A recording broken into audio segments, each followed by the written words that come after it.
Police warrant વગર ઘરમાં આવી શકે? આ એવો સવાલ છે જે આપણા બધાના મનમાં ક્યારેક ને ક્યારેક તો આવે જ છે. તો ચાલો આજે આ થોડા અટપટા લાગતા કાયદાકીય વિષયને એકદમ સરળ ભાષામાં સમજીએ. તો આપણે સીધા મુખ્ય સવાલ પર જ આવીએ. શું પોલીસની તપાસ માટે વોરંટ ખરેખર જરૂરી છે?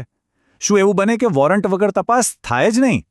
અને જુઓ, આ સવાલનો જવાબ જાણવો આપણા બધા માટે ખૂબ જ જરૂરી છે, કેમ કે આ જવાબ જ આપણા અધિકારો અને પોલીસની સત્તા વચ્ચેની જે પાતળી લાઇન છે ને, એ નક્કી કરે છે. તો ચાલો જોઈએ કે આપણો કાયદો આ વિશે શું કહે છે. જુઓ, ભારતમાં પોલીસ તપાસ માટે એક ચોક્કસ પ્રોસેસ, એક પ્રક્રિયા નક્કી થયેલી છે. ચાલો એને જ સમજીએ.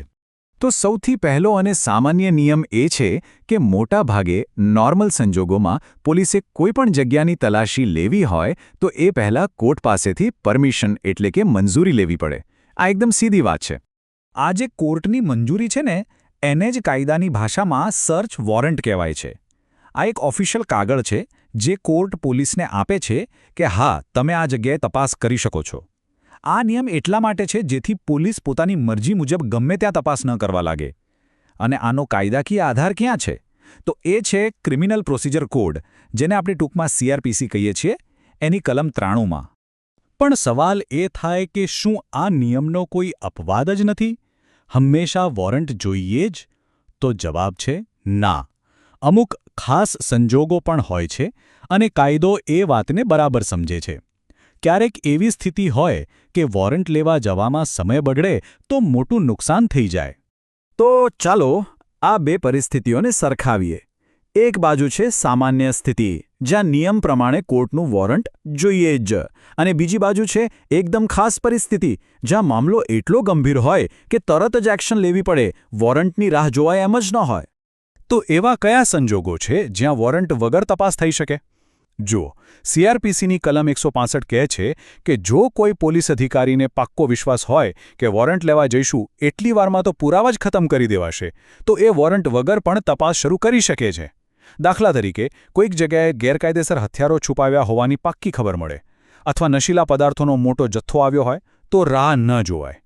એટલું જ નહીં, NDPS એક્ટ જેવા કેટલાક ખાસ કાયદાઓમાં પણ આવી સત્તા આપેલી છે. પણ હા, એના નિયમો ખૂબ જ કડક હોય છે. પણ એક વાત ખાસ સમજવા જેવી છે. આ વિશેષ સત્તાનો મતલબ એ બિલકુલ નથી કે પોલીસને મન ફાવે એમ કરવાની છૂટ મળી ગઈ. ના. ભલે એમની પાસે વોરંટ ન હોય, પણ તેમણે શા માટે વોરંટ વગર તપાસ કરી એનું કારણ લેખિતમાં નોંધવું પડે છે. કાયદાની પ્રક્રિયાનું પાલન તો કરવું જ પડે. તો હવે વાત કરીએ સૌથી મહત્વની. આવી કોઈપણ પરિસ્થિતિમાં એક નાગરિક તરીકે આપણી પાસે શું અધિકારો છે, આપણા રાઇટ્સ શું છે, આ જાણવું ખૂબ જ જરૂરી છે. આ 3 વાતો ખાસ ધ્યાનમાં રાખવા જેવી છે. પહેલું, જે પણ પોલીસ અધિકારીઓ તપાસ માટે આવ્યા હોય એમની પાસે એમનું ID કાર્ડ એટલે કે ઓળખપત્ર માંગી શકાય છે. બીજું, કાયદો કહે છે કે કોઈ પણ તપાસ 2 સ્વતંત્ર એટલે કે ઇન્ડિપેન્ડન્ટ સાક્ષીઓની હાજરીમાં જ થવી જોઈએ. અને ત્રીજું, જો પોલીસ તપાસ દરમિયાન કોઈ પણ વસ્તુ જપ્ત કરે તો એનું એક લિસ્ટ બનાવવું પડે, જેને પંચનામું કહે છે. અને એ પંચનામાની એક કોપી મેળવવી એ આપણો અધિકાર છે. અને આ એક બીજો ખૂબ જ મહત્વનો નિયમ છે, ખાસ કરીને મહિલાઓ માટે. જો કોઈ મહિલાના ઘરની તલાશી લેવાની હોય અથવા કોઈ મહિલાની પૂછપરછ કરવાની હોય તો એ સમયે એક મહિલા પોલીસ અધિકારીની હાજરી ફરજિયાત છે, કમ્પલસરી છે. આ નિયમ મહિલાઓની સુરક્ષા અને તેમના માન-સન્માનની જાળવણી માટે બનાવવામાં આવ્યો છે. અને આ બધા અધિકારો ક્યાંથી આવે છે? એનો મૂળ આધાર છે આપણા બંધારણનો આર્ટિકલ 21, જે સ્પષ્ટ કહે છે કે કાયદાએ નક્કી કરેલી પ્રક્રિયા વગર કોઈની પણ આઝાદી છીનવી ન શકાય. આનો સીધો મતલબ એ છે કે પોલીસની કાર્યવાહી હોય કે સરકારની, એ કાયદાના દાયરામાં અને ન્યાયી હોવી જ જોઈએ. તો આટલી બધી ચર્ચા પછી આખી વાતનો સાર શું છે? આપણે શું સમજ્યા? ચાલો એને ટૂંકમાં સમજી લઈએ. જુઓ, આખી વાત બેલેન્સની છે, સંતુલનની છે. એક તરફ કાયદો પોલીસને ગુના રોકવા માટે પૂરતી સત્તા આપે છે, જે જરૂરી પણ છે. પણ બીજી તરફ એ જ કાયદો એ પણ પાકું કરે છે કે સામાન્ય નાગરિકોના અધિકારોનું રક્ષણ થાય. મતલબ કે પોલીસની સત્તા અમર્યાદિત નથી. દરેક કાર્યવાહી પાછળ એક મજબૂત અને કાયદેસર કારણ હોવું જ જોઈએ.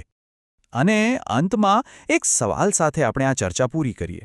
જરા વિચારો, જો દેશનો દરેક નાગરિક પોતાના આ અધિકારો વિશે બરાબર જાણતો હોય, જાગૃત હોય, તો શું એનાથી આપણા દેશમાં કાયદાનું શાસન વધારે મજબૂત નહીં બને? આ સવાલનો જવાબ આપણે સૌએ શોધવાનો છે.